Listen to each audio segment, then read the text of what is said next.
من سال تیگه به رهنا شونشینی نقل شب رهنا چند تی سرسختی دبوی رهنا تی مرد بوری زور زوری بوی رهنا گلی. سلام دوستای عزیزم، امیدوارم که صبح زیبای تابستونی ولی گرمتون بخیر باشه. مرتضی هستم، اومدیم یه ولاگ رانندگی دیگه. قول داده بودیم از چالوس به رامسر، الان هم نزدیک مرکز شهر چالوسیم. داریم میریم، اسم خیابون رو من نمیدونم ولی داریم میریم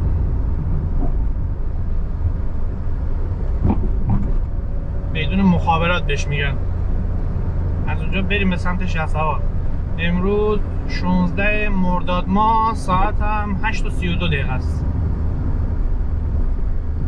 هوا هنوز گرم نشده ولی یه خورده دم داره. دو سه روز که واقعا گرم بوده. الان اون جاده که ما اومدیم از طرف جاده قدیم تهران میاد، کرج تهران وصل میشه به این میدون مخابرات. سمت راست میره به سمت نوشهر، سمت چپ هم که میره به سمت شهسوار. اسم میدونش معلمه ولی به میدون مخابرات معروفه. من این دور میدون هم در موقع امام رضا اینجا 8-9 ماه اینجا خدمت کردم.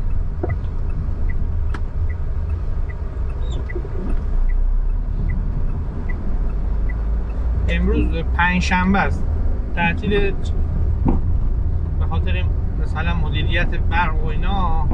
چهارشنبه هم تعطیل کردم، پنجشنبه خود به خود تعطیله. کنم تا آخر شهریور پنجشنبه هم تعطیل کلا تو کشور. هیچ الان پلات غریبه تو جاده زیاد دیدین، حالا شمال هست ولی غیر عادیه. یکم هم به خاطر همینه تعطیل کردن دوستان، اومدن شمال.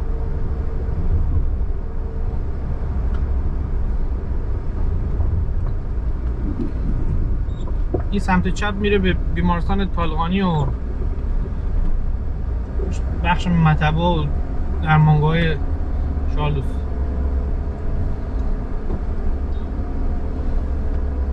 بازار روز ساحل فرج آباد.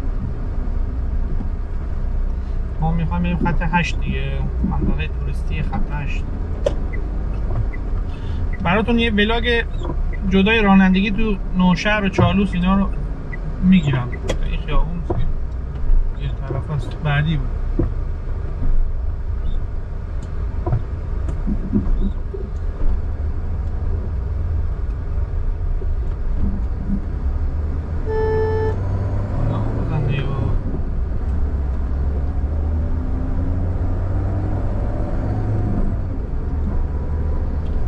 اونم اشتباه اومدیم ولی کار میزنیم دوباره. به خیابون یه طرفه میخورم.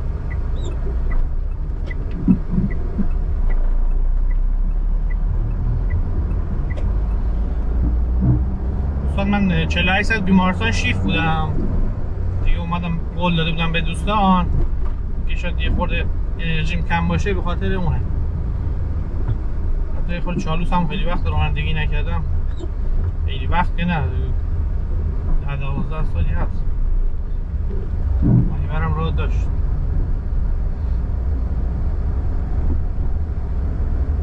یه ولاگ جدا براتون رانندگی چالوس و نوشهر و سیاه‌بیشه و اینا همه رو براتون میگیرم.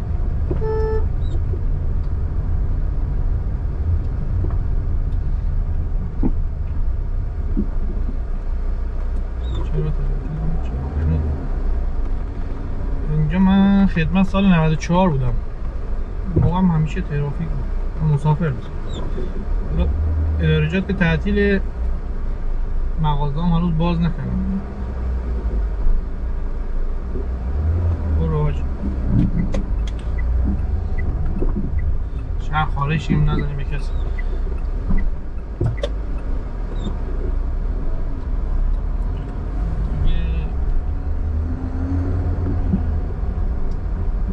جاهای دیدنی چالوس و راست زیاد حضور ذهن نداره ولی ساحل دریا که داره. جاده چالوس هم قشنگه. بخش زبات و سینوا و اینا جای دیدنی قشنگی داره. من خودم ندیدم ولی عکساشو دیدم.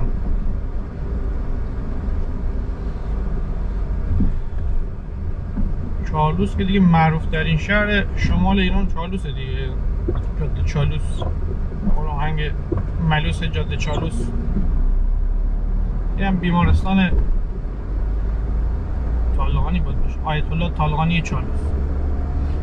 اکثر درمانگاه و مطبا و اینا همه هم هلوش همین بیمارستان میچرخه. یه تیکه راسته همین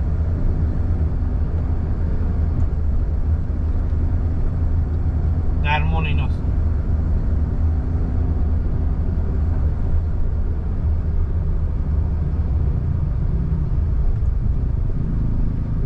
قوانین و رانندگی اینجا مثل که فرق داره.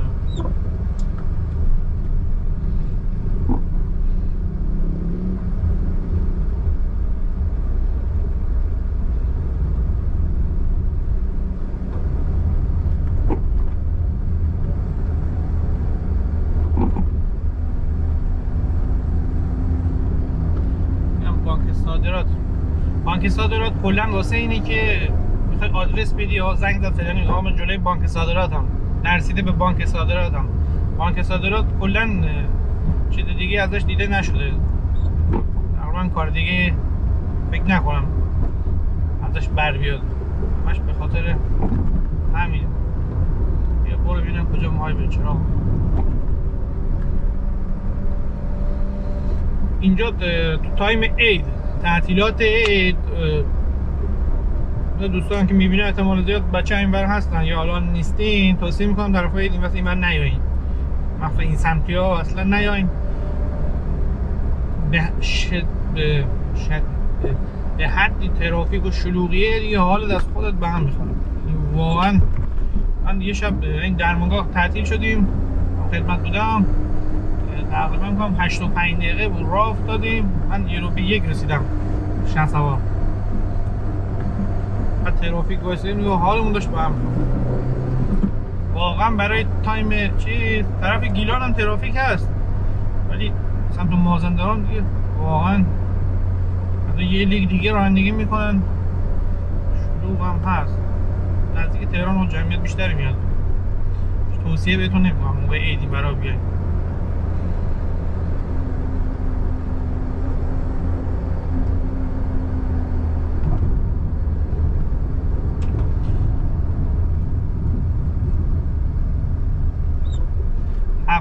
دو نون 82 واو انگار پلاک هم اینجاست چالوسه. 72 نون رو میدونستم ولی 82 واو تازه متوجه شدم چون تعداد زیاده. داریم بیادم 1000 تومن همین الان نقد ما اینجا رد کنیم کسی به ما نزنه. کلا رانندگی تو شمال اینجوریه که 80% بود حواست باشه که بهت نزنه، 20% هم تو حواست باشه به کسی نزنه.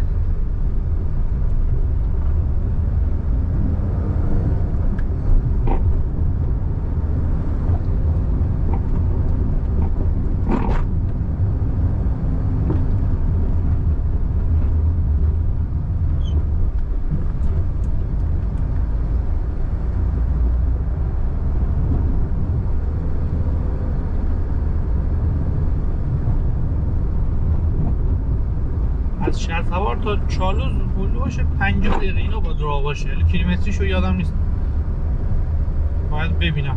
شهسوار فکر کنم 35 تا زده بود، نه بیشتر بود. اشتباه میکنم تو 2 روز پیش موندم. سر پلاک چیز میخونیم اینجا تابلا باشه هم 50-60 کیلومتر باید باشه، بیشتر نیست.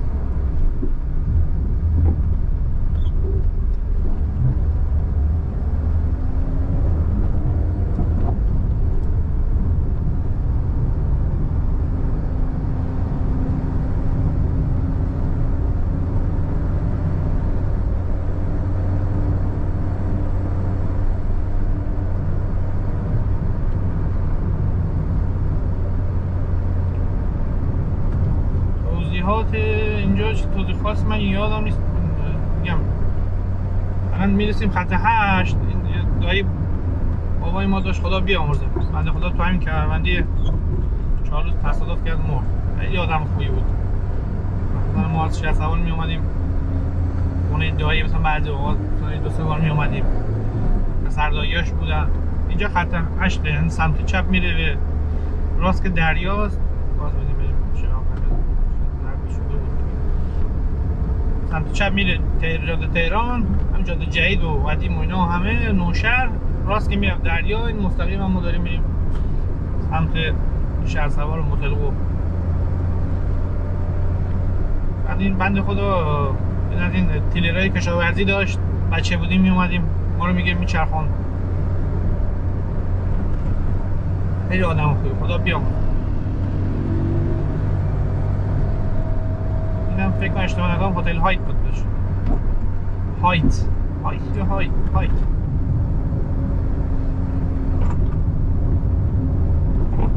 سرد آبرود.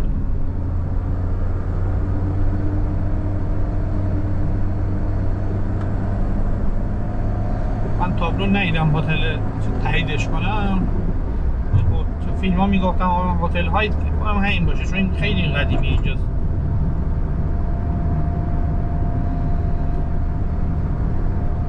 الان من اون مسیر داشتم برمیگشتم سر پل هم تو کمربندی سینوا زبات اونور اونجا هولهاش هست، پراید زداد به موتوری اونجا افتاد. معمولا تو اون کمربندی تصادف زیاد میشه متاسفانه.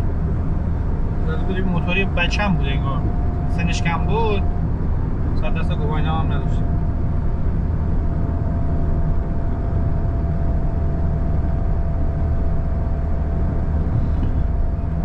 دیروز پیروز بود، پیروز این بچه های مطلقو رفتن اعتراض کردن که برق چرا 2-3 بار قطع میشه و 2-3 بار میره، دقیقا 2-3 بار میره. بعد من دیشب داشتم پول برقمونو میدادم، یارو میگفت ثابت کن ربات نیستی. دو احمقی کدوم رباتی میاد پول برق پرداخت کنه؟ من نمیدونم بس گیر دادیم. به حدی هم وسط ظهر جا هوا گرم میشه برق بره دیگه هیچ، معمولا پمپام کار نمیکنه. اینجا هم هچه روده، شهرداری هچه رود. قاعدتا تا چهار نمک‌آباد باید جز چالوس باشه، از اون به بعد کلارآباد و اینا جز شهرستان عباس آباد هم.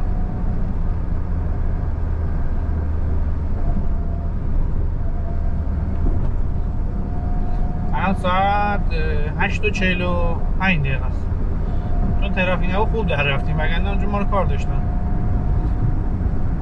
به بچه‌ها به دوستان خیلی قول داده بودم دیگه، واقعا من داشتم شرمنده می‌شدم. جمعه هفته قبل، امروز که پنجشنبه است، جمعه هفته قبل جاتون خالی رفتم کلاردش ولاگ گرفتم، ولی این ولاگو من نهایتش تا یک شنبه باید بذارم براتون، چون قول زیاد دادم. یه قولم به جاده اسالم دادم که واقعا من شرمندم. پارسال می‌خواستم برم، سیل شد، مثلا برنامه زندگی جوری واقعا نمیخورد، ولی حتما باید این ماه برم. همتون قول دادم، شرمنده واقعا. اینجا هم ولاگو تقدیم میکنم به همه بچهای گل مازندران، همشهریای گل خودم. بهشون قول داده بودم چشم بودیم انجام وظیفه کنیم. من تا مطلقوی خورده اطلاعاتم کمه، میگم مربوط به دوران خدمت و حالا یه خورده اینور و اونور، و بعد اون انشالله مسافت یه خورده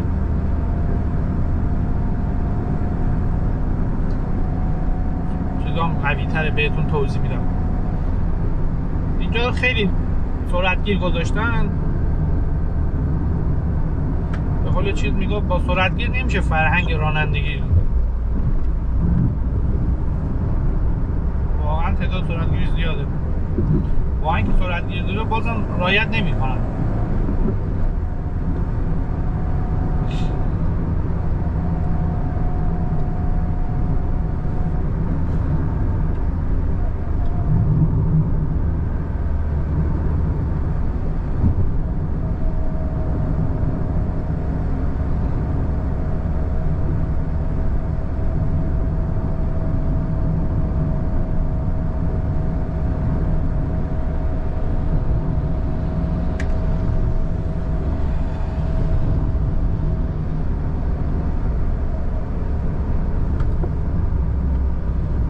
تهران رو تعطیل میکنن، همه میان اینجا. بعد حالا درست هم نیست آدم بگه، زشته. این گرما و بیبرقی و خود شمالی هم برق نداره. ما برق میده، هوا دم داره. حالا تهران شاید عرق نکنی، اینجا عرق میکنی. بعد ترافیک هم بهش اضافه میشه. یه وای مصیبت ها. راه حل نیست که تعطیل میکنی همه میرزن میان شمال.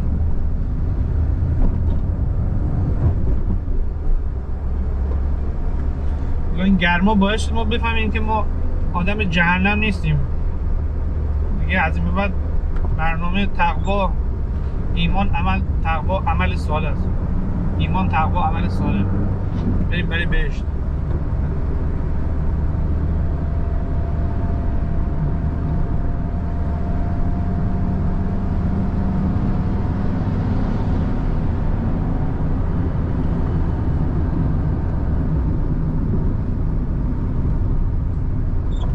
این راسته تا نمک‌آبرود، حالا تا متلقو اینا شرکت های برند خیلی هستن، مخصوصا پوشاک دیگه.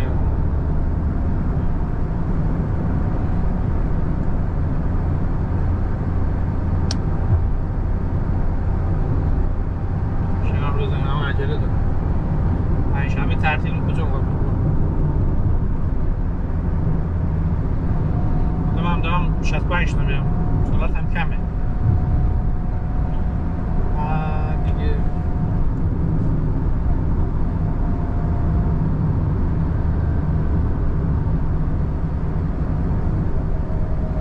به دوستان زنگ داده ببینیم چی میگه.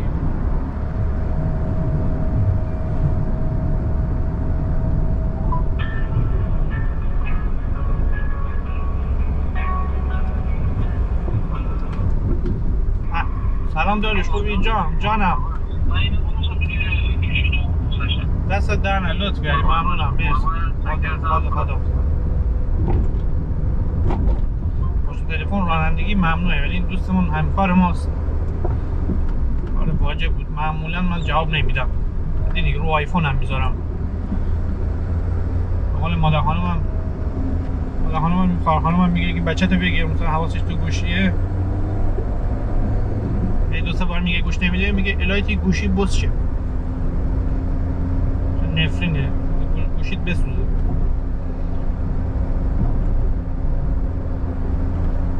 من آروم میرم فیلم چیز کنم، وگرنه اینجا اینقدر آروم نمیرم. 80 تا میرم.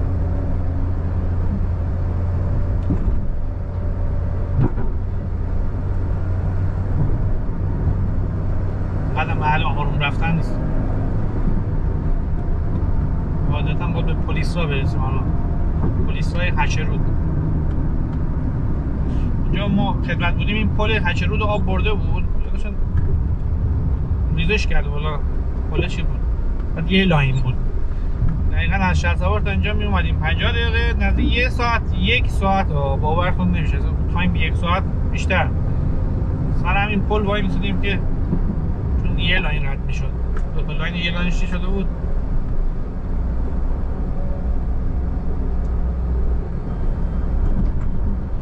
از چالوس به این ور، حالا نه 100% ولی فرهنگ گیلان تو مردمش نشون میده. نه اینکه حالا مازندرانی بد باشن، فرهنگ گیلان توشون چیزه، مثلا عادت غذاییشون، غذای گیلانی مثلا بهشون میخوره. اینجا هم سمت نمک‌آبروده، دست چپ ما میره نمک‌آبرود. یه ولاگ هم باید براتون نمک‌آبرود بگیرم. چشم، همینجا قولشو بهتون میدم، فرصت بشه به روی چشم. حالا فعلا چند تا به گیلان قول دادم.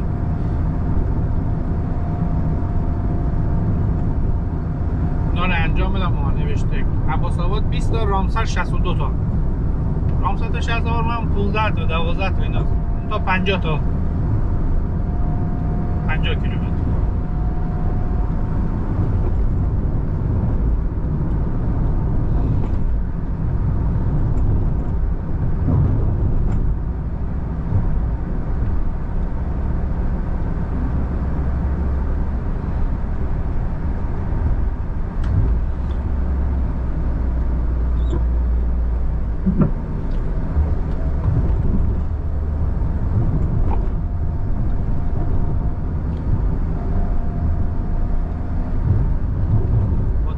استاسیون خزر.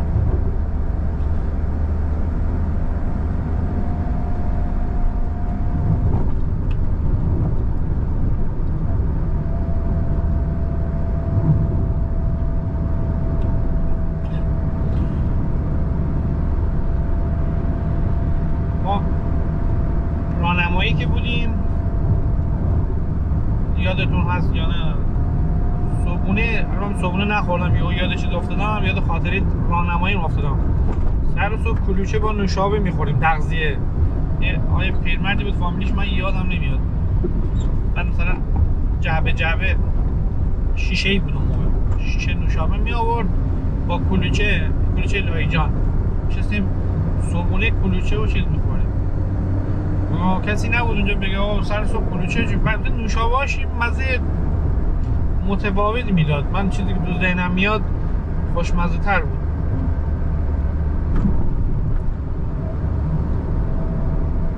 چرا هیچ کی نمیگه بچه راهنمایی چرا با صابون نوشابه کلوچه بخوره؟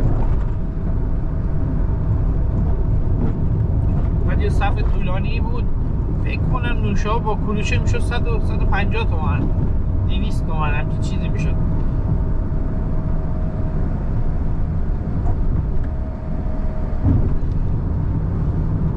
اینجا باید کلارآباد باشه. میگم من این ورا رو خیلی وقت نیومدم. مرز که تغییر نمیکنه، من حافظم چی شده. میگم کلارآباد. اینجا کلارآباده، شهرداری کلارآباد. من زندالشم کلارآبادیه. ما داشتم راجع به چالوس و فرنگش صحبت میکردم. چالوس هم چیز خیلی زیاد داره، از این ور اون ور، مثلا همشهریای گیلانی، اشکوری، ترک، شهر مسافر چیزه، بومی زیاد داره. از همون کجور و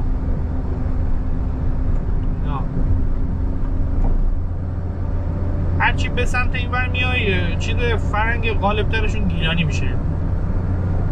نه 100%، مثلا شهسوار هم 100% گیلانی نیستن. فرهنگ بین این ور اون ور رو با یه چیزی که مهاجر قبول کرده ما هم مثلا ترکیب شدن بینابین. مثلا شهسوار یه لهجه خاصی دارن، یه زبون اصطلاحات خاصی دارن، مثلا به چیز نزدیک ها، به شرق گیلان نزدیکه. مثلا ما شرق گیلان پنیر برشته رو مثلا با پلو میخوریم به عنوان نار، با سبزی پلو. رشتی ها صبحونه میخورن، شاید نهار هم بخورن، ولی بیس هستیشون مثلا من اولین بار صبحونه دیدم دارن میخورن، تعجب کرده بودم. مثال زدم این چیزی تو ذهنتون بیاد. من نوشته یالبندسرا و سمت شهسوار. مسیر که کلا مستقیمه، این که میدونم. من داشتم نگاه میکردم شاید چیز خاصی یادم اومد بهتون توضیح بدم.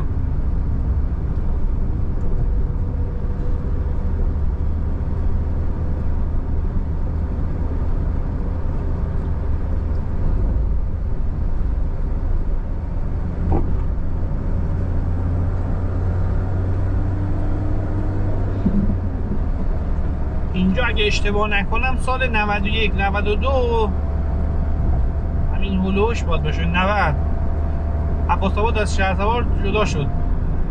در حالت عادی کلارآباد چون نمک‌آباد تمام شد میشه شهرستان تانک‌آباد یا همون شهرسوار. شهرسوار تانک‌آباد یکیه، اسم قدیمی ترش شهسوار بوده، جایی که شهسوار میشد، شاه سوار میشده بهشون شهسوار. بعد تانکا بن شده. تانکا اسم یه قلعه، یه تو قلعه گردانه، الان بلاکشو نگرفتم. اون بن منظورش پایینه، پایین تانکا، قلعه تانکا. بعد دوباره حتی تانکا بن، الان اشتباه گفتم، تانکا بن قدیمی تر بود، دوباره شهسوار شد، دوباره شد تانکا بن. ولی خود بومیال که مثلا ما باشیم شهسوار قشنگ‌تره به نظر خودمون. یعنی شهسوار اصل چیزی که ما تو جغرافی و معلمون توضیح داد تونکاپو اسمش قدیمی تره.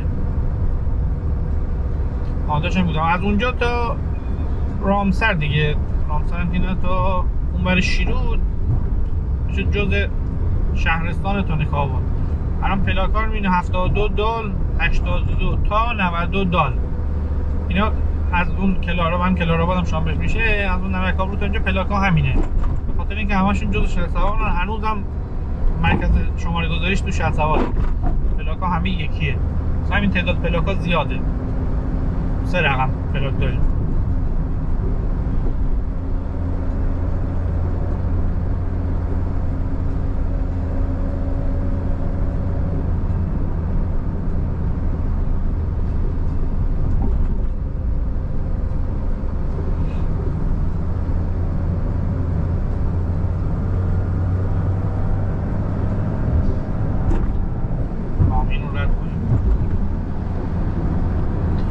خدمت بودیم، یه آقایی بود، حالا فامیلیش هم نمیگم، آدم آشغالی بود، اذیت میکرد.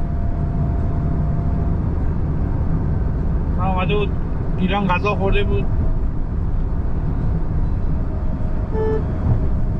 براش اشبل و نمیدونم زیتون پرورده و گردو اینا رو آورده بودم، تو هم میومد برای همکارا تعریف کرد. میری اونجا اینقدر چی میدن، غذا اینجوری میدن، تعجب کرد. این روتینه، تو رستورانی میری همچین چیزی باید بدم. اینجا نشتارود هم حساب کردم 18 کیلومتر، 18 کیلومتر، عباس‌آباد 15 کیلومتر، نشتار 18 کیلومتر. توطئه در کار است.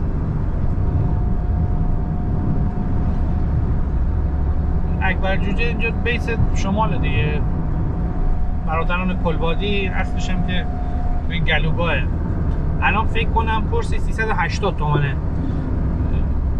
من میگم 380 تومن چیزی که قدیم میخوری تو ذهن نیاد. هم مرغش کوچیک‌تر شده، هم برنجش کمتر و مخلوط شده، نمیدونه و خارجی و اون کیفیت نیست. 380 تومن قیمت میگم که دستتون باشه.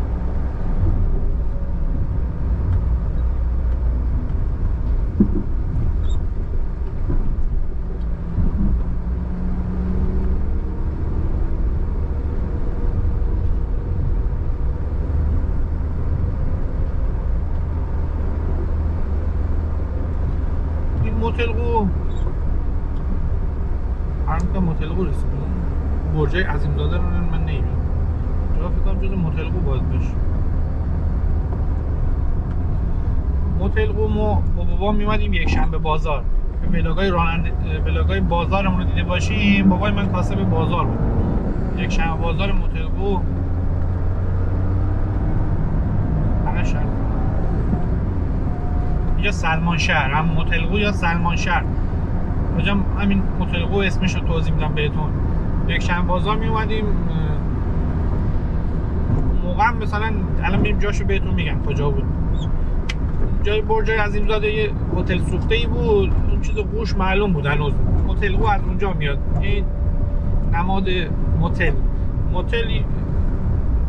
اگه اشتباه نمی کنم هتل به جایی که همین اقامت میکنه. موتل شبیه سویت مانند باید باشه، مثلا سویت اجاره بدن، سویت مانند واحداش آپارتمان نیست اگه اشتباه نکنم، چیزی که تو ذهنم داره میاد. این موتل اینجا موتل بود، حالا کاواره و قمار و مشروب و اینا آتیشش زدن. می اومدیم ما یک شنبه بازار ظهرا میرفتیم، تابستونا می اومدیم دیگه، میرفتیم شنا. اون جای چیز سوختگیش بود، جای اون علامت قوش بود هنوز.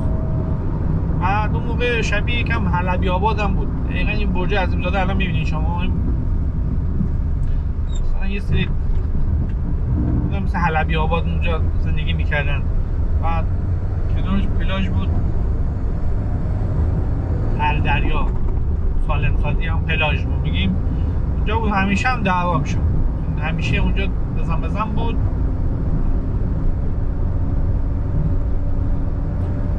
داشتم میگفتم از اون قدیم هم مثلا گیرون بود اینجا وسیله، مثلا مثال میگم مرغ مثلا 50,000 تومان بود، اینجا مثلا 7,000 تومان.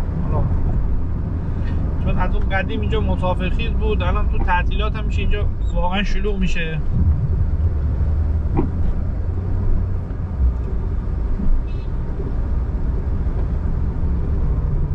به نظر من، این نظر شخصی منه، شاید نظرم برای کسی مهم نباشه، چیز خاصی نسبت به شهرهای دیگه نداره اینقدر اینجا شلوغ میشه.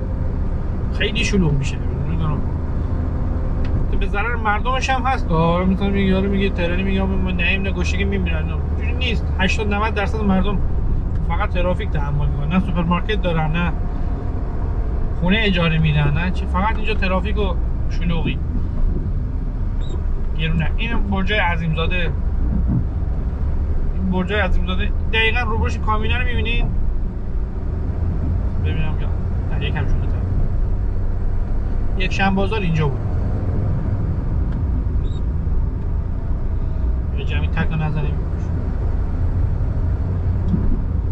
اینجا بود. الان میگم پارکینگ باز شده باشه، بچه شنیدم خیلی بازارش بزرگ بود، از صبح تا غروب بود. بعد از اون بازاره لاکچرین هم از اون که درآمدش خوب بود. مثلا بابای ما بازار دیگه مثلا میگه 20,000 تومان، اینجا مثلا 100,000 تومان دخل میزن. از جای دیدنیش هم قرار دانیاله. الان یک شنبه بازارش هم باید برم ولاد بگیرم براتون، یک شنبه بازارش هم براتون ولاد میگیرم. بچه‌ها میگفتن قشنگه، من خیلی وقت نرفتم. ما خودمون یک شنبه بازار میومدیم اینجا یخ در بهش می‌فروختیم. یخ در بهش این دور دستمال کاغذی اینا می‌فروختیم. مشغول بودیم.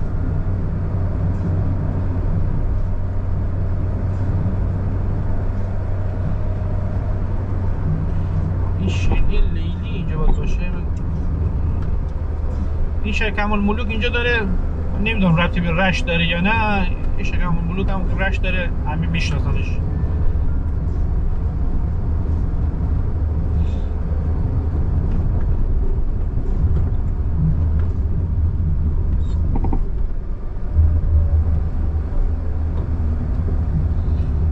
غار دانیال اینجا، تیلا کنار، اینا جای دیدنی متلقوه، ساحل دریا. جوری هم چیز نیست، نداره چیز خاصی نه. منظورم که به نسبت شهرهای دیگه چیز خاصی نداره، چی بگم، امتیاز خیلی ویژه‌ای داشته باشه. شهرش متاسفانه کوچیک هم است بافتش. جمعیت میاد، مردم به خدا اذیت میشن. فکر نکنین همه آرزو دارن که تایید بشه، نیست، اینجوری نیست. مردم فشار میاد. 90%، 85%، 80% مردم همینجوری هست.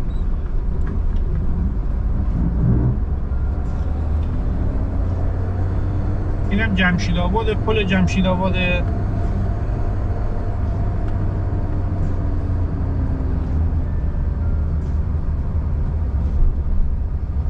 اسپچین و اینا فکر کنم جز متلقو باید باشه، فکر کنم، نمیدونم. محله ها و روستاهای تو راه.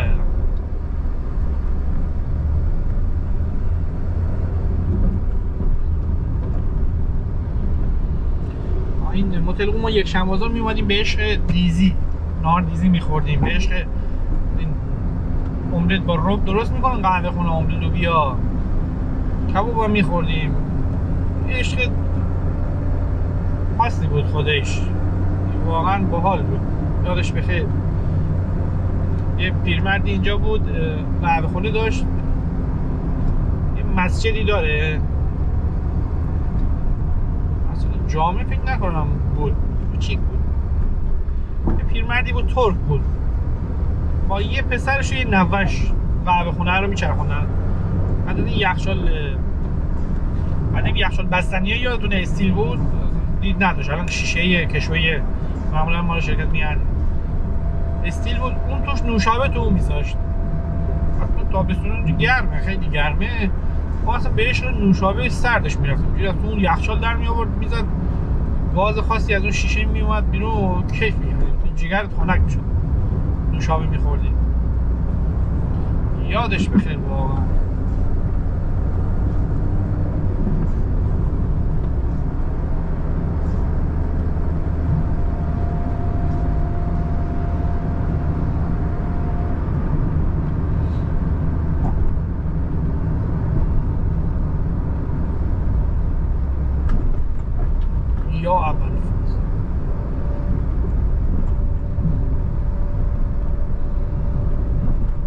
این همون دوره بود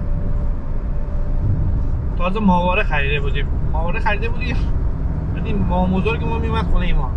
ماه بزرگ ما زمستونا خونه‌شون اشکبر بود، زمستونا دیگه برف میزنه اونجا کسی نمیمون. رنگ مواد اینا هم خونه پایین داشتن.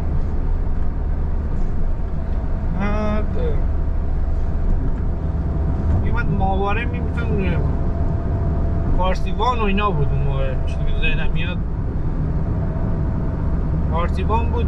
یارو مثلا اون خانمه مثلا با شلوار کوتاه شورت دیگه حالا بگیم چی میکرد اینا رو فوش میداد، زبان محلی میگو تخت سطحی لباسمو بنم. بعد ما میخندیدیم، بعد با ما دعوا میگه شما نگاه نکنید برای شما بده. بعد ما یه مدت هم جمون میداد. من پیرزن هنوزم زنده هستم، پیرزن تو موقع 60-70 سالش بود، میشه جمونگو نگاه میکرد. بعد جمونگو نگاه میکرد گوشش یکم سنگین بود، مکالمات اونا رو نمیشنید. این شده عباس آباده. عباس آباد مرکز شهرستان عباس آباده. اینا قبلا همشون جز شهرسوار تانک‌ها بودن، الان جدا شدن.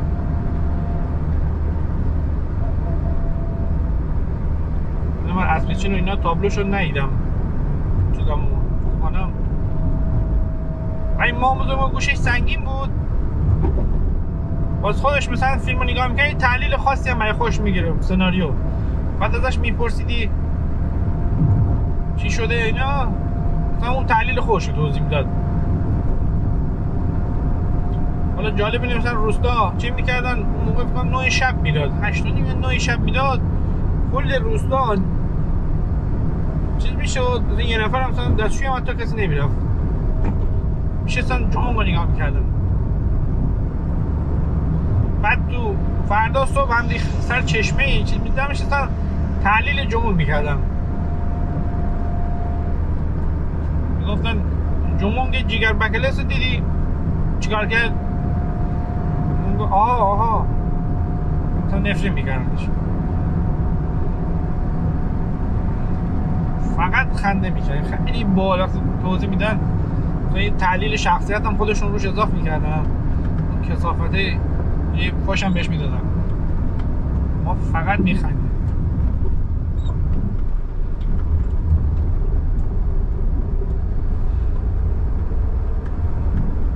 ما بعد میومد خونمون هم ماهوار داشتیم. بعد من خدا عادت دارم 5-6 صبح بیدارم، 5-6 صبح بیدارم. میرفت و ما تو حال میخوابیدیم با ما بزرگم اینا. 5-6 میرفت کابینت رو در میاد وسایل میورد پایین میشد چی میگه هرچی ما بگیم بخواب سر صدا نکن.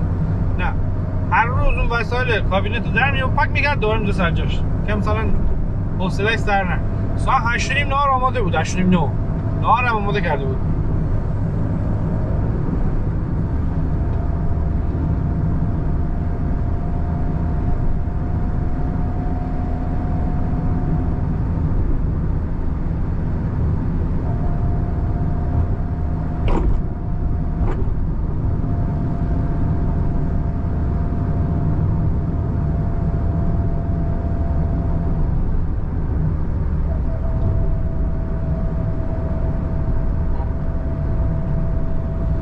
دنیای عجیبی بود. یادش بخیر شهید راه خدمت عبدالله صدیقی بود اشتباه نکنم، آتش شام بود. خدا بیامرزه. اداره برق عباس آباد، دادگستری و اینا همشون همون سمت هم. اینا گمشهری ماست، کانالات اشکبر.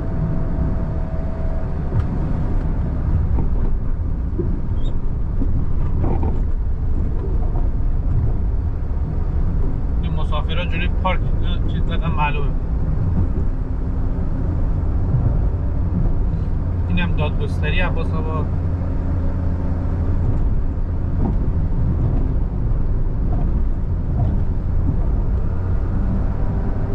عباس آباد نشتارو میانبر داره از اون سمت، ولی معمولا اینجا ترافیک گیر کنی دیگه گیر کردی. باید قبلشون میانبرها رو بری. میبینین تابلو داره تنکابون کلار داشت الان یه کمربندی زدن از اون ورش در میاد. کاظمرود اگه اشتباه نکنم اسمش. تازه 3-4 ماهی افتتاح شده که مثلا شهر رو مثلا دور بزنید. باز از هیچی بهتره. اگه کلار داشت خواستی بری یا مثلا کم کم تا ترافیک وایسین میتونی میانبر رو برید. نشتارود هم داره یه خورده طولانی تره ولی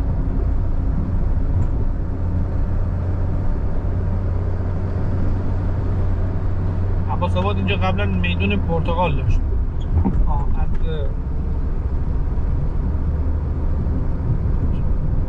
عباس آبادی معمولا شغل دومشون اکثرا اینجوریه.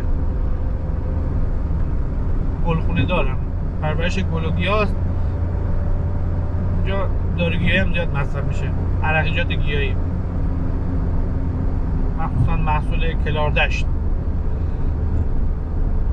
مثلا تقلب زیاد شده متاسفانه، خیلی کشته و کور شده میده. باید خواستم یادآوری کنم، توصیه بهتون نمیکنم.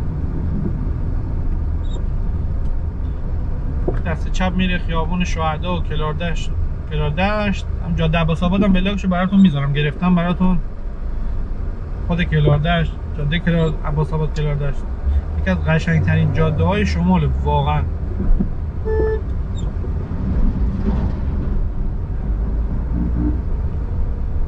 واقعا جادهش قشنگه، خیلی نسبت خود کلاردشت هم خنک بود. راهنما هم کل شمال مثل که نعیمه.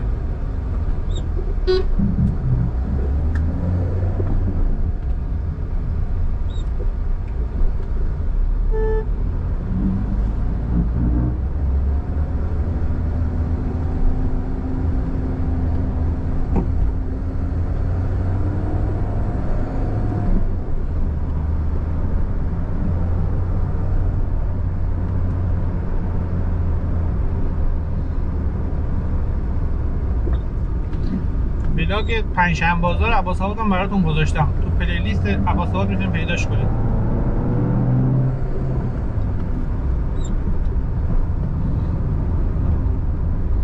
هرچی بوق میزنی فرمون میگیری. نمیشه همه رو آدم ببخشید.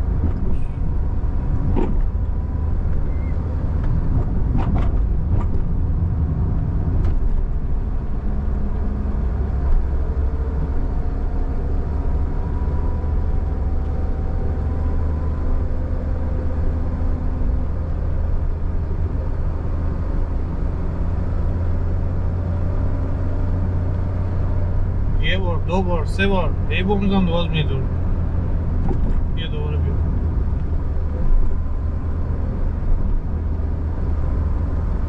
یه فرمان ما هم داریم، ترمز هم ما داریم دیگه. این کاظمروده، از این بریدگی به بعد جز نشتار حساب میشه. از مثلا میگم نوشته شهرستان تونکابون خوش آمدید دیگه، میشه جز شهرستان تونکابون. رای شد بلند اومد.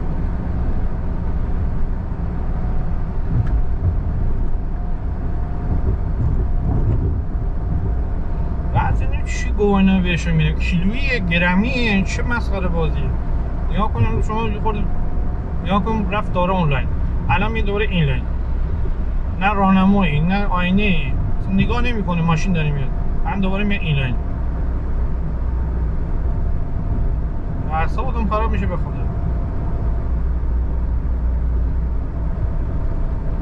دوستان بلاگ رانندگی من میبینم اینو واقعا من اعصابم خراب میشه، نمیتونم خودم کلا رانندگی بدم میاد. لا بدم هم نیاد، علاقه ندارم به خاطر این مسخره بازیات.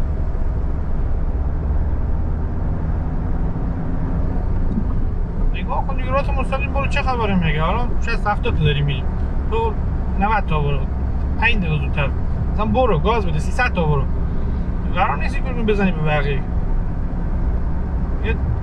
جانبازان یه بار هیچ مسیری، هیچ مقصدی تو شما نیست تو بخوای سریع بهش برسی، هیچ چیزی نیست بجز یه چیزی مثل تازه آباد. تازه آباد قبرستون رشت بهش میگن تازه آباد.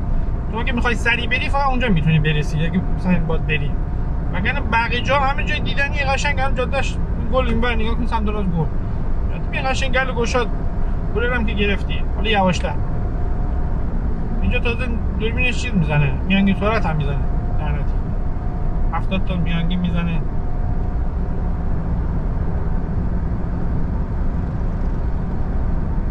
از این به بعد دیگه جزء نشتاروده. نشتارود اولین شهرستان تا نگاهمون از سمت شرق میشه.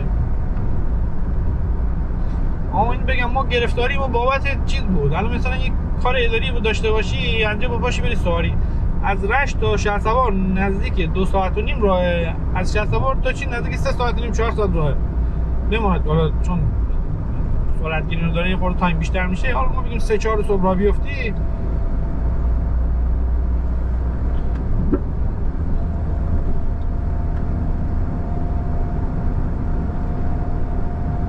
تابلوها رو من نمیدونم عباس آباد زده بود 25 تا، نشتارود 18 تا یا 15 تا زده بود.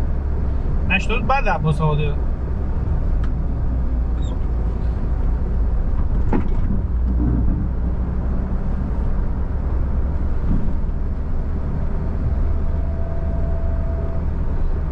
اینجا این دوربین قبلی رو رد کردیم.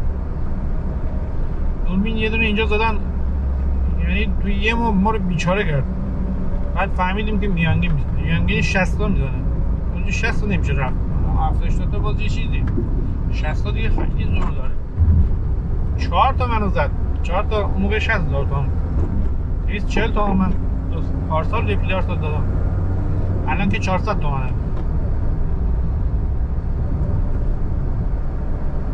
یکم اون سم ورودیش میزنه، اونم 60 تاست.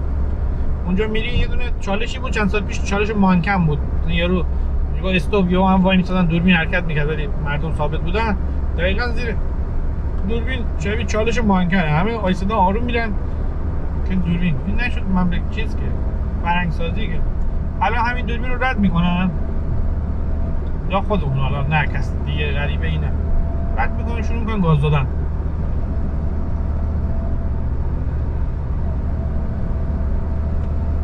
جای دیدن این نشتارود این الان میدونی دیدین یه سرعت گیر روش رد شده، آبشاری داره، اسم آبشارش نمیدونم چی بود، خیلی قشنگه بچه اون جمعه هم خیلی شلوغه، سرچ کنین میاد، اسمشو یادم نیست. یکی از جای دیدنش اینجاست. الان ساعت 9:20 است، ما فکر کنم 8:23 راه افتادیم، یه ساعت نزدیک یه ساعت تو راه. من آروم میرم، حالا مثلا 70 تا دارم میرم، ما 80 تا فکر کنم 40 دقیقه 30 دقیقه اینجا تا اینجا باید می اومدیم.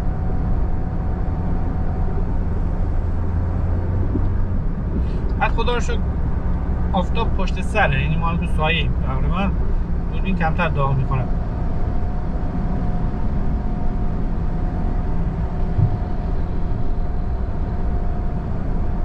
این دست راست میاد، موتوری دست چپ میاد. نکشید خودتون رو.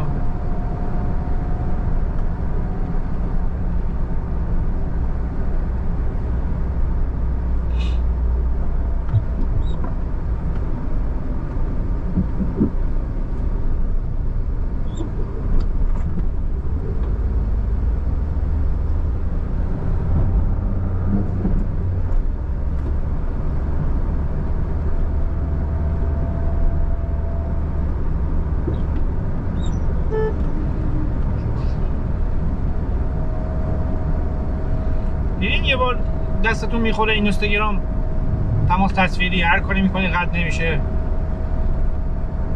دیدین دیگه، من تجربه داشتین، برای خودم خیلی زیاد پیش میاد. مثلا بگم اون لحظه هزاران با تقدیم به شما باد به استرسش. قدیم پیامک میزدیم نمیرفت، یه تک زنگ باید میزدیم پیامک رو هول میدادی خودش بره. و ایرانسل تازه اومده بود اون موقع، فکر کنم 21,000 تومان بود سیم کارتش. سیم کارتش 21,000 تومان بود. حتی 21,000 تومان موقع خیلی بود. 21,000 $1000 تومان خیلی بود. بعد بسته پیامک قرمز و آبی بود که مثلا 1 ماه رایگان. بعد هیچی دیگه نصف شب چی هم پیامک میزدیم جوک جدید، یا مثلا گوشی تازه همه گوشی خریده بودن نصف شب بعد از ظهر زنگ می‌زدن دیگه بیدار می‌کردن مردم آزاری خوش می‌خوردن. بعد سیم کارت بدون سند هم اونجا خیلی مد بود، مزاحم زنگ می‌زدن پر می‌کردن. مثلا یه کاتگوری تو سایت‌های فان بود که مزاحم تلفنی.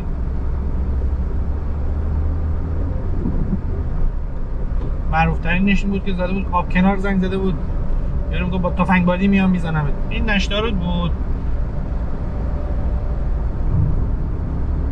نه اصلا اینجا نشتارود ها، آتش نشانی و بافت شهرش کوچیکه.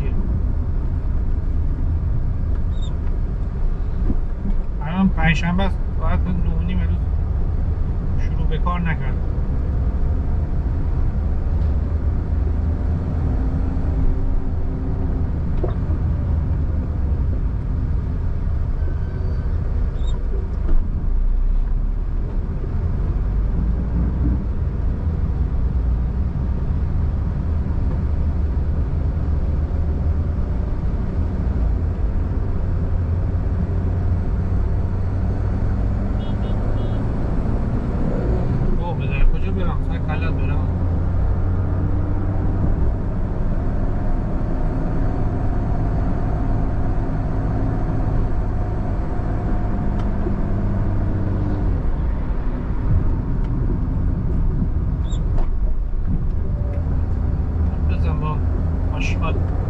جان داره میده.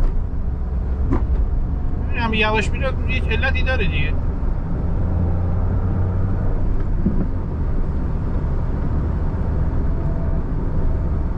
الان این من دارم 60 میرم، این من نهایتش ولی آباد اینو بگیرم، همین اون داره گاز میده. بعد دو تا مامور الان وایساده، الان میبینیم 100% مامور اونجا هست. هر روز صبح من میرم اینجا بیمارستان، هر روز که نه، هر موقع میره اینجا مامور وایساده. دو تا سرعتگیر، سه تا سرعتگیر بجور هم گذاشتم. شوری میخوای بری تو گاز میدی.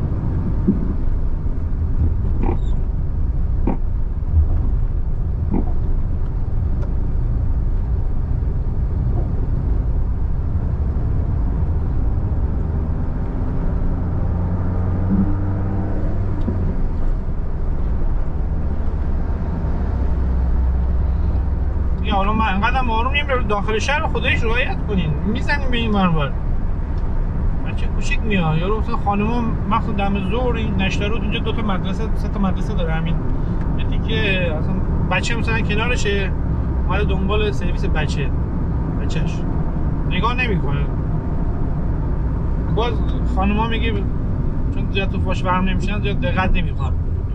باز نذارین بند بچه کوچیک داره. اینجا شمس آباد پترا هم رد کردیم.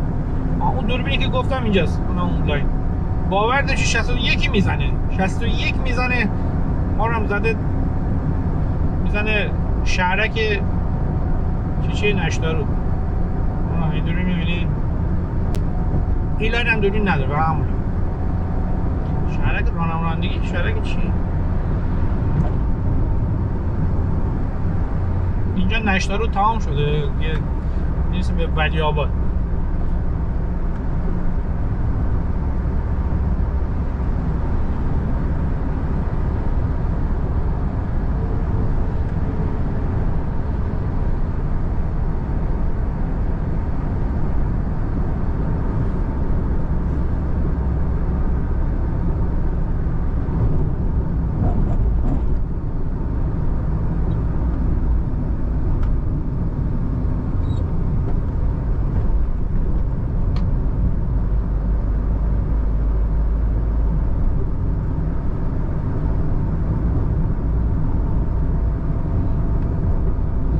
همکلاسی نشتارو زیاد داشته.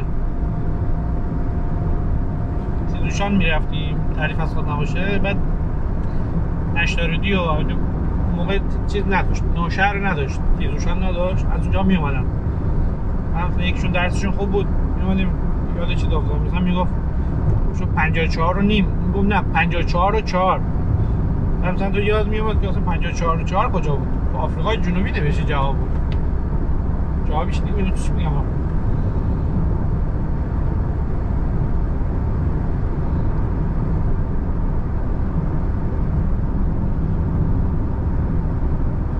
ولاگ رانندگی تو شهرسوارم براتون گذاشتم دوست داشتین نگاه کنین پلیلیست شهرسوار رو ویدیو رو اضافه میکنم بهش لینک هاشون هم میذارم اگه یادم باشه اگه خواستین نگاه کنین 2000 گرفتم ولاگ بازار مای فروشانشو گرفتم دوشنبه بازار گرفتم 3000 شو باید زده بود 3000 هم باید بگیرم یه خورم بادم راستش سه‌شنبه بازار رفتم بگیرم اینقدر گرم بود هیچکی نیومده بود فقط رفتیم این نگاه کردیم نظرم کم هوا خنک‌تر بشه اون رانندگی تو خرم‌آباد و قلعه‌گردان اینا رو براتون میگیرم گرم پشته و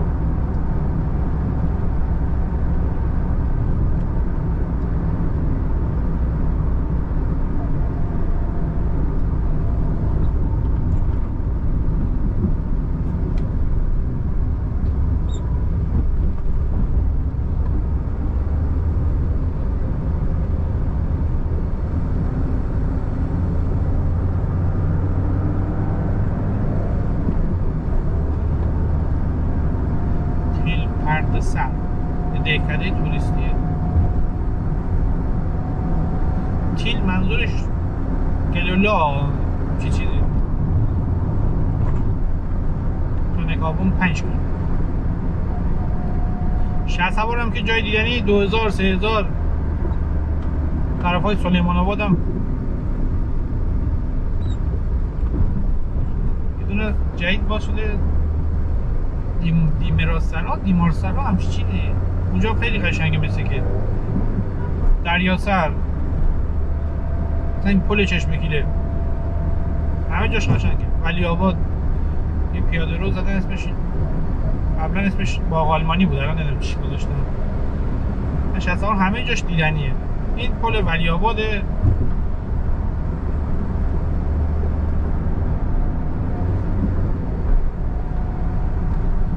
شروع شهر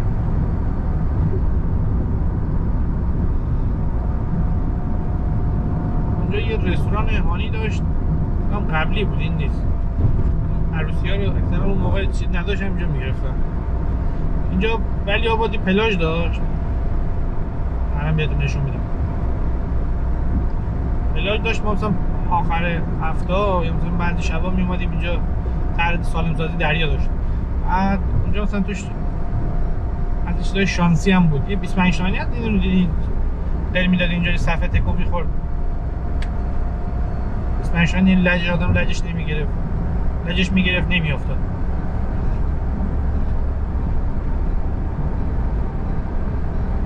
شانسی های بال داشت کلوب داشت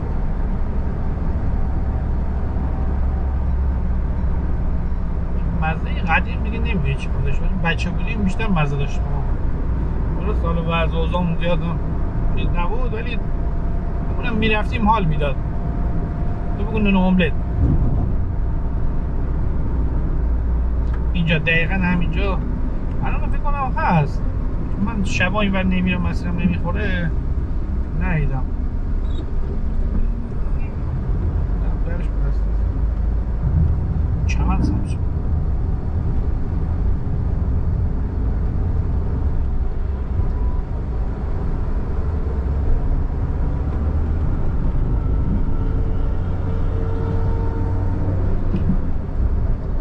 کم کم من بیدار شدم جاده شلوغ شد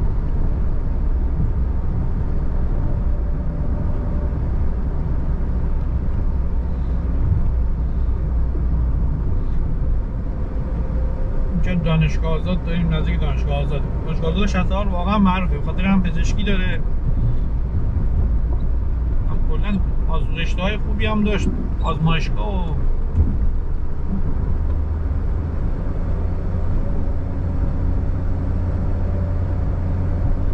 تقریبا دانشگاه آزاد یکی اینجاست بزرگش دیگه بعد از این میرسه به چیز لایجان.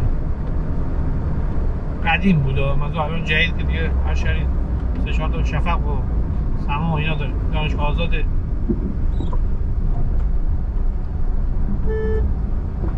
داریم میرم سوار بولوار شد.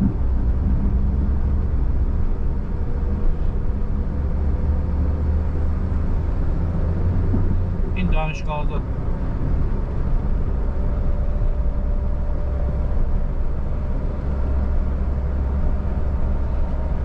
بعد مثلا ما موقع یا مسنجر اینا چت میکنی یا فیسبوکی نمیدونم چی و اینا گفت بچه کجایی میگه بچه شهسوار میگه دانشگاه آزاد. دانشگاه آزادش میگه 2000 3000 معروفتر بود اون موقع. هر کسی یه فک فامیل اینجا داشت دانشگاه بیاد.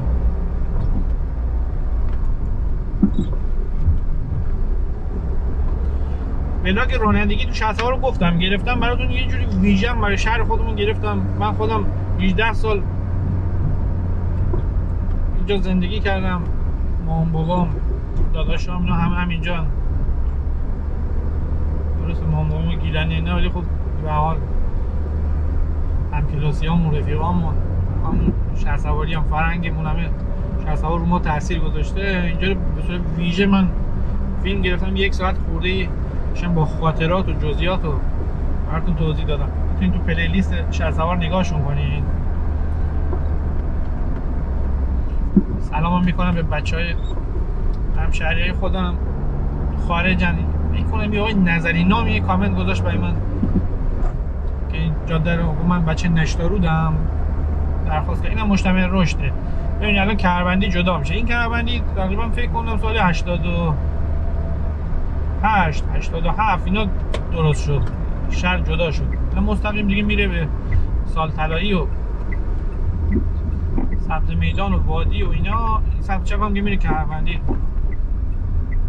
ما میریم تو کمربندی. که خواستیم ولاگ اون رو نگاه کنیم. دیگه ما داخل شهر نمیتونیم بریم. خیلی ولاگ الکی طولانی میشه. از این کمربندی هم من تا الان فیلم ندیدم.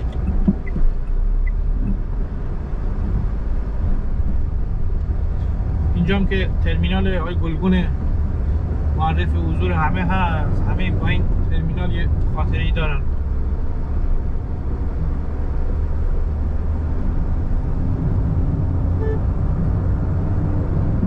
نه پایانه مسافربری این ترمینال. الان اتوبوس کم شده بیشتر این تاکسی زردن. کمربندی رو زدن خیلی بار ترافیکی کم شد. از این ور تا رامسر و چابکسر و تا کلاچای. از این ور تا کلاچای از این ورم تا چالوس همچین کمربندی نداره که بخواد شهر اینقدر دور بزنه.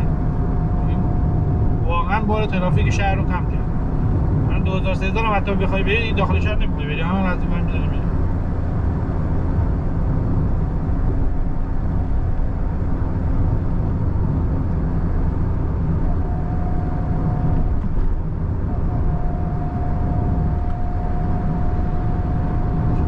برگردون یه چیز رو حذف کردن. این پسکله بزرگ باشه اگه اشتباه نکنم.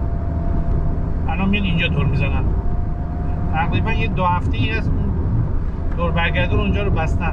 دور برگردونش اینی ناجور بود. یعنی از تو محل در می اومدن تو خیابون برای دور برگردون. به نظرم الان یه خورده بهتر شده. باز چیز هست ولی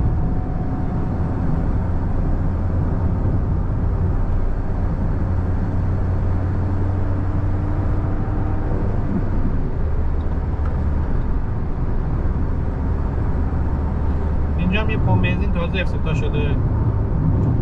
من 1-2 ساله نمیدونم. کمربندیش هست همین کمربندی 3 تا پمپ بنزین داره. یکی از اون سمت سر کمربندیه، یکی ورودی که به طرف سلیمان آباد میره، یه دونه همین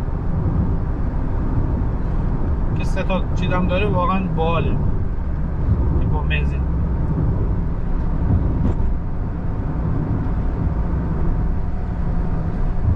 کمربندی شلوغ اینجوری شلوغ خیلی وقت ندیدم.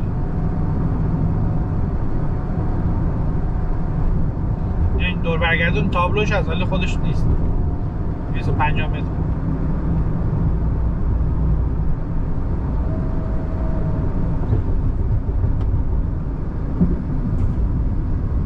یه کاروانی هم که داخل شهر داره، فردوسی.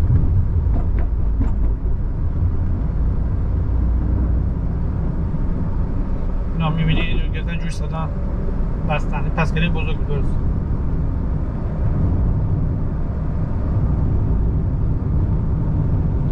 پسکله بزرگ یه دونه هیئت چیز داره، عزاداری 3-4 تا از این کجابه بهش میگیم ما، تابوت ماننده.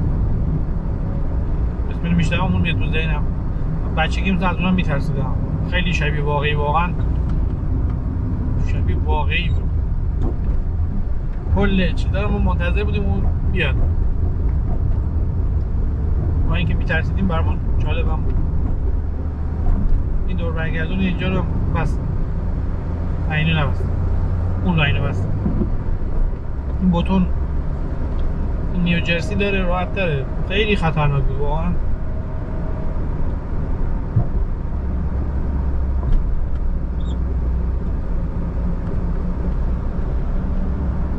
الان میرسیم به رودخونه چشمکیله. این پل چشمکیله که حالا پل چشمکیله چون یکی داخل شهر، این رودخونه است. ما خونمون اون بره پله، خونه مامان بابا داداش اینا اون بره. بعد این بچه بودیم اینجا میمدیم شنا. اینجا کارگاه تهران تکنیک بود، این کاروانی داشت میساخت. اکثر راننده‌هاش هم همسایه‌های خودمون بودن. میومدن برای ما رودخونه رو میگن رودخونه خوش شده، تقریبا خوش که نشده، آبش خیلی کمه. میومدن برای ما بهش میگیم لم، آببند، اونا فارسیشون نمیدونم چی میگن. برای ما با لودر درست میکرد، میومدیم شنا. آب تمیز بود، خیلی تمیز بود. صبح ساعت 9:30 میومدیم شنا تا 1 نهار میخوردیم، جیب میزدیم میومدیم. این برم که میره داخل شهر، میاد بازار ماهی فروشان. این پل اینم رودخونه. یه پل دیگه هم دارن میسازن. من چند روز پیش خرم‌آباد گفتم رفتم دیدم دارن میزنن. یادش بخیر شنا میکردیم از اون برم تا 8-9 دیگه با کتک میومدیم. آبش خیلی کم شده.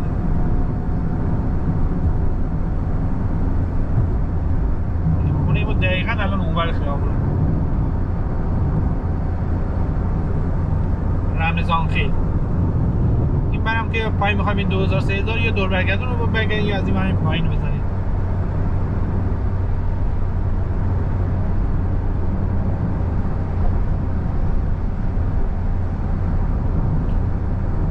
جو محله خمارزگاه ما، یه خمارزگاه و چناربون و گراکو یه همکلاسی داشتیم، اوناشون گراکو بود. اون کاربندی باز نشد، داشتن میساختن. الان این کاربندی سمت راستش کریم آباده، سمت چپش این گراکو. اینا کریم آباد جز محلهای با کلاس و یه خورده گرون.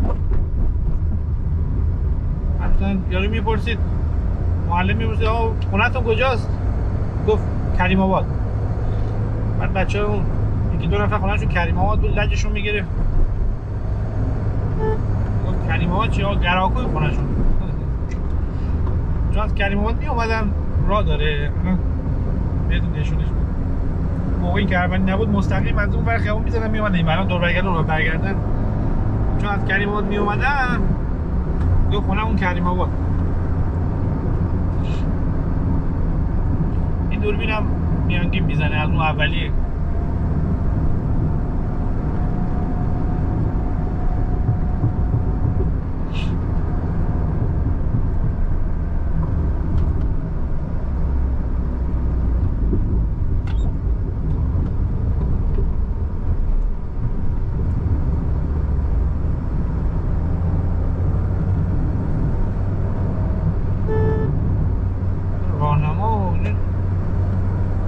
تهران بود. تهران هم آینه هم نیبودن.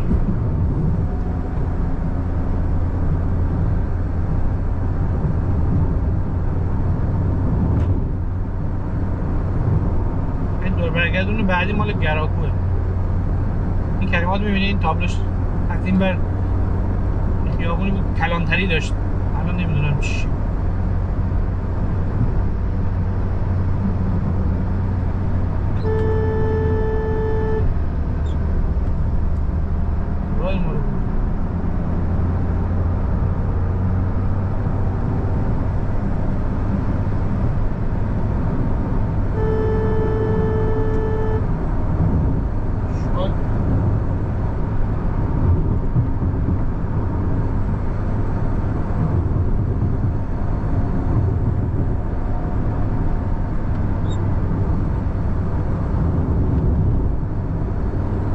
ریزم هستی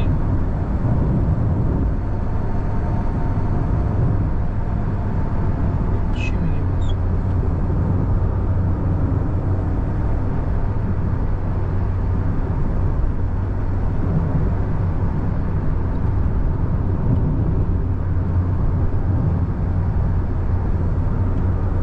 برو چسبید سپر ما. برو دیگه، برو راه داری، برو.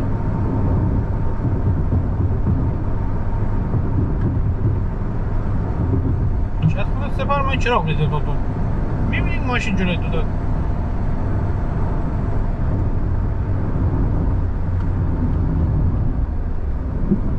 خرن مردم به خدا.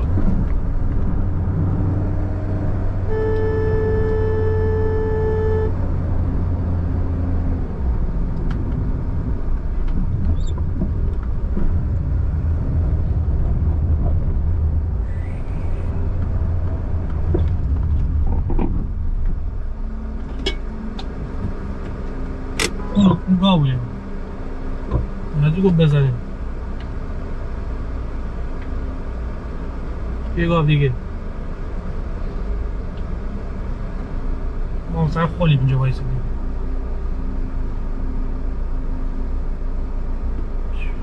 اینجا افشوره است، سمت راست میره سمت کریم آباد و داخل شهرسوار. این دیگه شهر خارج میشه.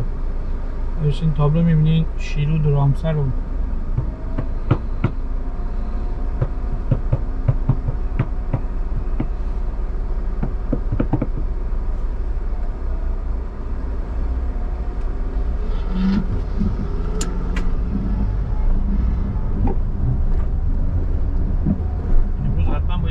بزنه. من نمیدونم شون اینجوری رانندگی میکنه. این هلیکوپتر ماکت داره، تا خود هلیکوپتر نیست. حالا آقای شیرودی، شهید شیرودی، علی اکبر شیرودی که سریال سیمرغ دیده باشین، آهنگ خاطر انگیز هم داره، مال اینجاست. محلش جلوتره، مقبرشون هم اونجاست. خلبان کبرا بود.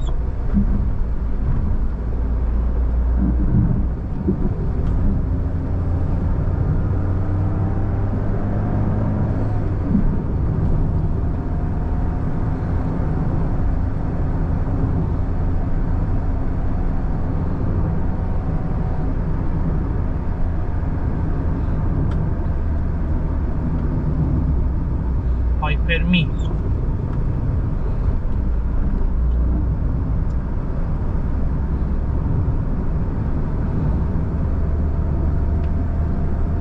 از اینجا دیگه جز شیرود فکر کنم باید حساب بشه. تابلو داشت دیگه. هم شهرک فرنگیانه.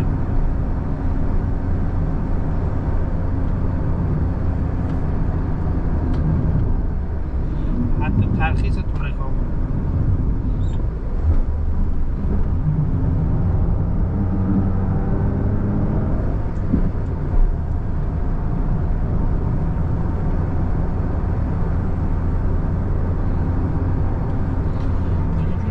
من به خدا اعصاب آدم خراب میشه. شما میگم پشت فرمون نمیشینم واسه همینه.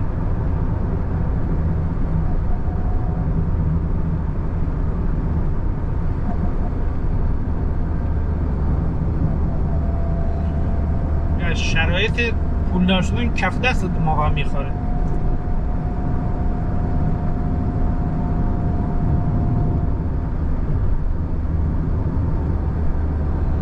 یارو توییت زده بود که خدایا آبگوش که بار نداشتیم پختیم، کم کن شعله رو.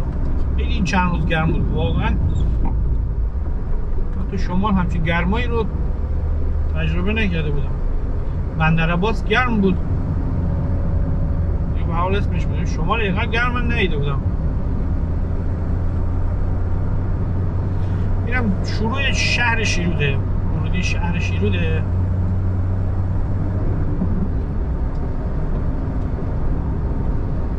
امروز پنجشنبه تعطیله، درجات مدارس تقریبا رو میخواد. باتریش تمام شد. معمولا همیشه بجا داغ میکنه.